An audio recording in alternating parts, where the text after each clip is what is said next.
अष्टमैथुन एक अष्टमैथुनों के अंतर्गत है और ये भयानक रोग है, भयानक रोग। इसमें संकोच की बात नहीं, जैसे डॉक्टर से संकोच नहीं, ऐसे शास्त्र और सदगुरुदेव ये संकोच का विषय नहीं। ये वो भयानक रोग है जो कैंसर से भी, टीवी से भी बड़ा भयानक रोग है, बड़ा भयानक रोग। उसकी तो औषधि, इसकी औषधि नहीं है, वो तो प्रारब्ध से आ रहा है। ये आप वर्तमान क्रिया को बिगाड़ कर अपना नाश कर रहे हैं।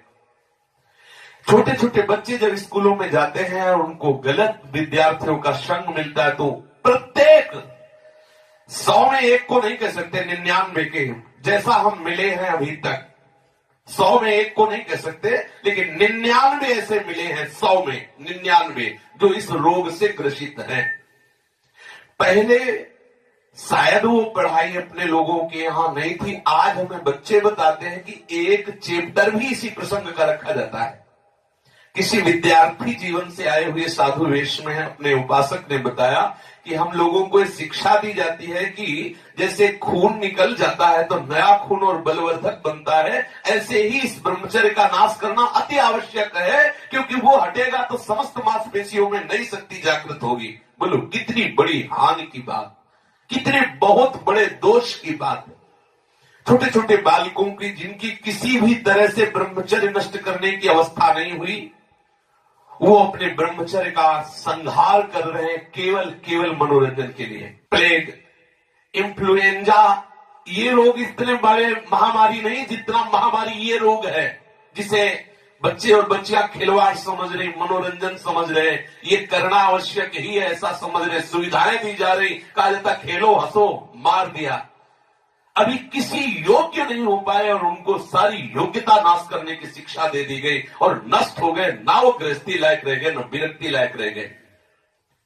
ये जो हस्तमैथुन जनित महारोग से, भयानक रोग से ग्रसित साधक जो भी मनुष्य, जो भी बच्चे हैं, सावधानी, बिल्कुल अपनी मृत्यु का वर्ण कर रहे हैं। और हम ये पक्की बात कह रहे हैं, 100 में 99 इस दोष से ग्रसित हैं, 100 में 99, 98 नहीं 99। और हम जब उनसे पूछते हैं तो पता चलता है ये केवल स्कूल में ही पूरी ट्रेनिंग हो जाती है। आपस में 4 बच्चे बैठकर ऐसे गंदे आचरण से युक्त हो जाते हैं जो जीवन में इससे निकल पाना बड़ा कठिन है। नाना प्रकार की, गंगा की कसम, यमुना की कसम, भगवान की कसम, गुरु की कसम, सब कसम एक तरफ, खाने के बाद वो 1 मिनट बाद जहां वो अपने स्वरूप में कामाग्नि जागृत हुई, नष्ट हो जाता है साधक। ये जो हस्त क्रिया के द्वारा अपनी वीर शक्ति का नाश कर रहे हैं, बिल्कुल समझ लें ये अनिष्टकारी चेष्टा पहली बात अगला जन्म तुम्हें मनुष्य का नहीं होने देगी, क्योंकि तुम इतना भयानक अपराध कर रहे हो। हर वीर शक्ति में वो जीवाणु है जिससे मनुष्य का जन्म होता है। आप उसको किस तरह से नष्ट कर रहे हैं, पहला महापाप तुम कर रहे हो। दूसरी बात, जैसे किसी लकड़ी में घुन लग जाता है, अंदर अंदर उसे खाली कर देता है, ऐसे ही ये क्रिया हर साधक को, हर बच्चे को, हर मनुष्य को जर्जर कर देती है, उत्साहहीन कर देती है, निकृष्ट भावना से युक्त कर देती है। कोई भी इस हस्त क्रिया को यदि स्वीकार किए हैं तो उसका फल देख ले, बिना प्रयास के वो वीरहीन होता रहेगा। कसम खाइए कि मैं जीवन में कभी हस्तमैथुन नहीं करूंगा। श्री जी को साक्षी करके इसका निर्वाह कीजिए, विश्वास कर लीजिए, आपकी परमार्थिक या व्यवहारिक जो भी उन्नति सबके नाश का प्रधान कारण है। आप ऐसे कारण को स्वयं कर रहे हैं। गृहस्थी धर्म में तो जब संयोग होगा तब होगा, आप इसमें प्रतिपल मर रहे हैं, प्रतिपल। और ये आपको इतना कमजोर, इतना परास्त कर देगा, आप भगवत मार्ग में चल नहीं सकते। आप इसे निश्चय करें, इसी क्षण निश्चय करें कि मैं कभी भी हस्त क्रिया के, तो कोई भी साधक, स्त्री या पुरुष, कोई भी साधक किसी भी प्रक्रिया के द्वारा हम ऐसा, जब तक गृहस्थ धर्म से युक्त होकर हम भगवत पूजा की भावना से संतान उत्पत्ति वाली क्रिया, वो अलग चीज, अपनी किसी चेष्टा के द्वारा हम ऐसा नहीं करेंगे।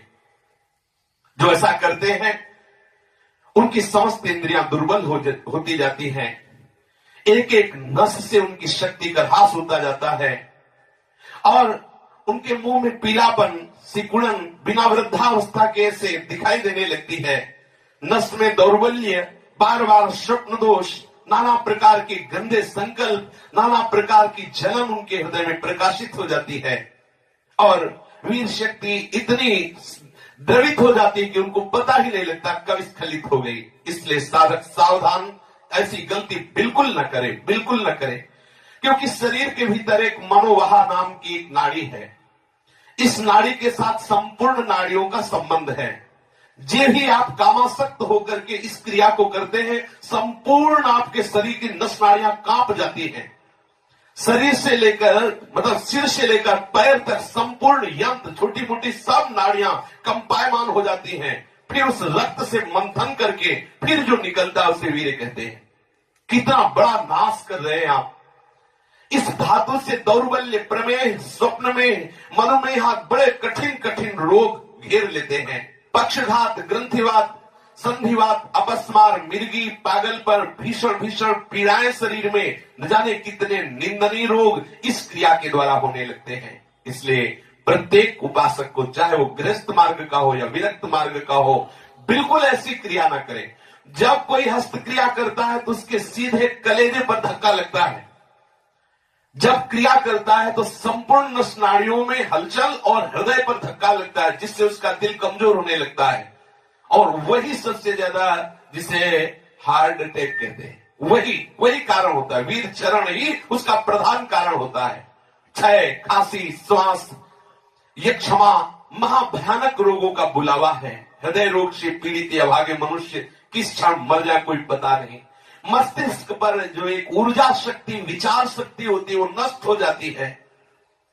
जो ये हस्त क्रिया को करते हैं उनको देखते ही पता चलता है करते हैं। कुछ ऐसे लक्षण होते हैं जिनको देखने से ही पता चलता है ये सब वो प्रतिपल अपने आप को चौपट कर रहे हैं। कितना पागलपन है। आप अपने जीवन को नष्ट कर रहे हैं। पागल खाने में अगर देखा जाए तो 5 आदमी ऐसे मिलेंगे 100 में जो किसी अन्य घटना से पागल हुए। 95 ऐसे मिलेंगे जो विषय के कारण पागल हुए, जिन्होंने ब्रह्मचर्य को छीण किया है और उनकी मेधा शक्ति कमजोर हो गई और पागल हो गए हैं। ये व्यभिचार प्रवृत्ति किसी भी लायक नहीं रहती। सैकड़ों पागल खाने में जांच करने पर ज्ञात हुआ है कि जितने भी पागल हैं उनमें से 95 केवल इस बात से पागल है, भ्रष्ट आचरण से। आप परिश्रम युक्त, साधना युक्त आप रहिए। ये आजकल के माता पिता स्वयं सावधान नहीं, बच्चों के सामने ऐसी चेष्टाएं करते हैं कि उनकी सामर्थ्य नहीं कि अपने बच्चों को रोक सके। वो समझते हैं कि बच्चों से ये बातें करना ठीक नहीं है। लेकिन आप समझिए, अगर बच्चों को आप एक छूट दे रहे हो, आप उनका कितना जीवन नष्ट कर रहे हैं। उनकी आंख, नाक, कान, जिह्वा, वाणी, पैर, त्वचा सब कमजोर हो रहे हैं। और इस कारण जब वो गृहस्थ धर्म में प्रवेश होते तो गृहस्थी लायक नहीं रह जाते, गृहस्थी लायक नहीं रह जाते इन क्रियाओं के करने के कारण। माता पिता को, सदगुरु को चाहिए, उपदेशक को, कि अपने आसपास इस बात को कहे कि वो कभी ऐसी गंदी चेष्टाएं ना करें। सदगृहस्थी में जान, देखो पहले आचार्य परंपरा थी, सब जाकर गुरुकुल में रहते थे, ब्रह्मचर्य रहते थे। फिर जिनको गृहस्थ में जाना होता वो गृहस्थ में जाते, जिनको नैष्ठिक ब्रह्मचर्य का व्रत लेना होता वो वैरागी होते। दोनों महान पुरुष बनते। वो गृहस्थी में जाकर धर्म पूर्वक चलते हुए पुनः वैराग्य को धारण करता और विरक्ति में जाकर वो महापुरुष बन जाता। दुर्बल चित्त इतना हो जाता है कि ना वो धर्म स्थान देखता है, न तीर्थ स्थान देखता है, न मंगल तिथि देखता है, न मंगलवार देखता है। बस अपनी वासनाओं का खेल खेलता रहता है। हजारों प्रतिज्ञाएं, हजारों धर्म चेष्टाएं सब व्यर्थ करने वाला ये महान दोष हस्त क्रिया, व्यभिचार प्रवृत्ति, इस पर अंकुश कीजिए, इसको आनंद मत मानिए। ये जो हस्त क्रिया के द्वारा शक्ति का नाश करते हैं, ये प्रतिक्षण काम से युक्त रहते हैं। इनके हृदय में वही चिंतन चलता रहता है। बालक अवस्था से लेकर के यौवन अवस्था तक देखिए आप, इनकी आंखों में देखिए, न तेज होगा न इनकी गंभीरता होगी, बहुत चंचलता, निस्तेज आंखें होगी, चेहरा पीला पड़, जब देखो तो ऐसा लगता है कि शर्मिंदा हो रहे हैं, मुंह छुपा रहे हैं, ऐसा लगेगा। पहला लक्षण है। दूसरा, कुछ इतने निठल्ले, ऐसे दिखावटी स्वभाव के, ऐंठ में, अकड़ में, गर्मी में रहते, ये वीर शक्ति के नाश का लक्षण है। गंभीरता नहीं, शांति नहीं, उदारता नहीं, धैर्य नहीं है, वो अपने को बड़ा दिखाना चाहते, ये सब उसके नाश के लक्षण हैं। जिनका चेहरा आनंद में, देखते ही हृदय में आकर्षण, ये ब्रह्मचर्य का लक्षण है। चेहरा देखो तो उजड़ा हुआ दिखाई देता है, लगता है बिना रोते हुए भी रो रहे हैं। वो सब सिकुड़ गया चेहरा, ऐसा जैसे किसी घर में आग लगा दो, इसके बाद दर्शन करो तो कैसा लगता है वो, ऐसे ही उसका चेहरा होता है जिसने अपने जीवन से खिलवाड़ किया है। जो स्वभाव से ही रुक्ष, चिड़चिड़ा, क्रोधी, बात बात पे एकदम रूखा, चेहरा पीला पड़ रहा, फीका पड़, वो चेहरा पीला प्रेम का नहीं, क्यों चेहरा प्रेम में पीला पड़, प्रेम में नहीं, यहां काम की बात हो रही है। मुख पिया आई फिर गई, बदल गए तन रंग, ये प्रेम का लक्षण नहीं, ये काम के लक्षण की यहां बात हो रही। वो मुर्दा की तरह निस्तेज छिन्न छिन्न ऐसे ही घूमता रहता, कोई लक्ष्य नहीं, कोई उद्देश्य नहीं, बात बात में आलस्य, बात बात में गुस्सा। जो गालों में बिना कोई गुलाबी कुछ लगाए जो गुलाबी दिखाई देती है वो ब्रह्मचर्य की होती है, और जिनके ब्रह्मचर्य क्षीण हो जाते हैं, झाई पड़ जाती है। देखो देखने में तो लगता है क्योंकि बोले कितने को, बोले 18 के, 18 में तो उसकी दुर्गति हो रही, तो 28 और 48 में क्या होगा। जो काले दाग चेहरे में पड़ने लगते हैं, आंखें धसी नजर आती हैं, गाल पीले नजर आते हैं, नाक के आसपास काले काले दाग यहां ऐसे प्रकट हो जाते हैं, ये सब लक्षण हैं जो उन्होंने अपनी शक्ति का नाश कर दिया।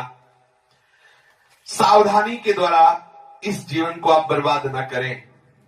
जो 12 वर्ष की अवस्था के बाद से शुरू किया कर, 12 वर्ष हैं, कितने से बच्चे हैं, कितने चलना मुश्किल हो गया, चलना मुश्किल, तब कसम खवानी पड़ी। वो तो लक्षण पता है ना, तो कसम कि तुम्हें हमारी कसम यदि हमें आप तनिक भी मानते हो, संत मानते हो, गुरु मानते हो, कसम खाओ आज के बाद ऐसा, तब उनमें चलने की सामर्थ्य आ रही। बच्चे हैं, खिलवाड़ हो गया, उनके लिए खिलवाड़ हो गया और अपने जीवन को नष्ट कर दिया। अभी 14, 13, 15, 18 ये अवस्था है।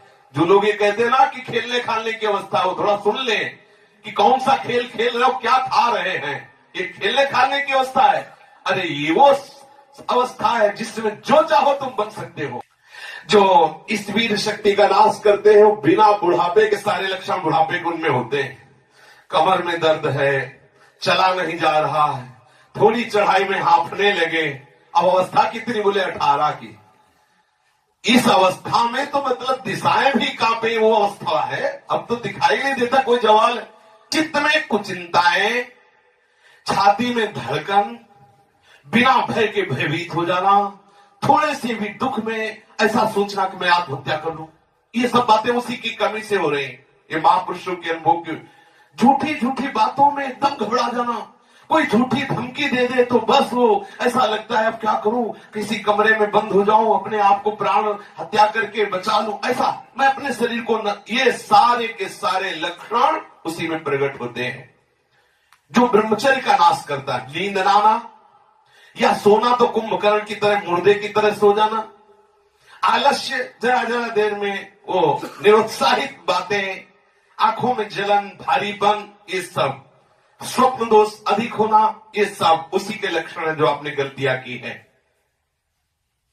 जो सावधान नहीं रहता, तो जब वो लघु शंका को बैठता है तो सबसे पहले वीर शक्ति का श्रवण, या सबसे बाद में, दोनों में जैसा अभ्यास हुआ, आप सोच में बैठे, लघु शंका में बैठे, तो सबसे पहले या तो वो गिरेगा या बाद में गिरेगा। आप सोचो उसकी कितनी बड़ी दुर्दशा है।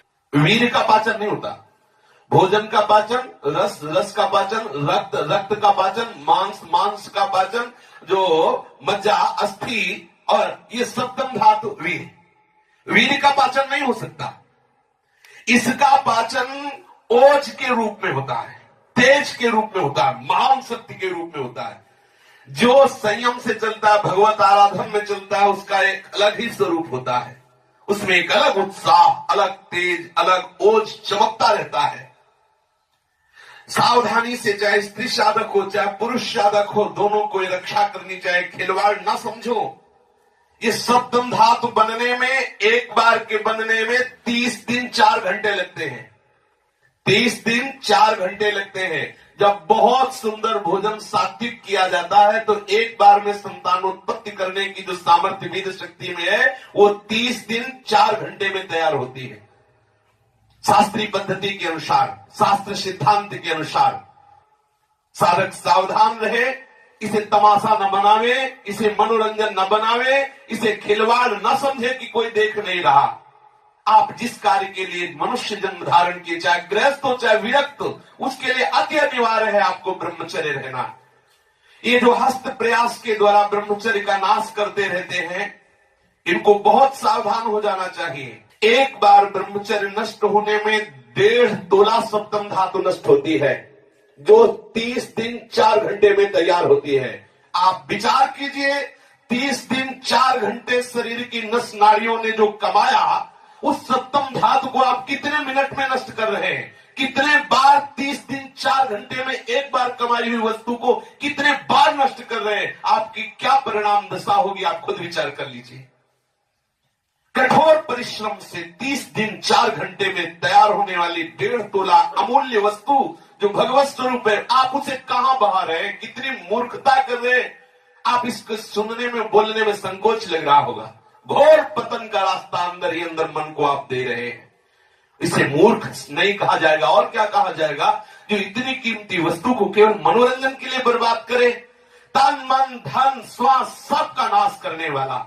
जैसे फूलों का इत्र, ऐसे ही संपूर्ण मनुष्य का सार ब्रह्मचर्य।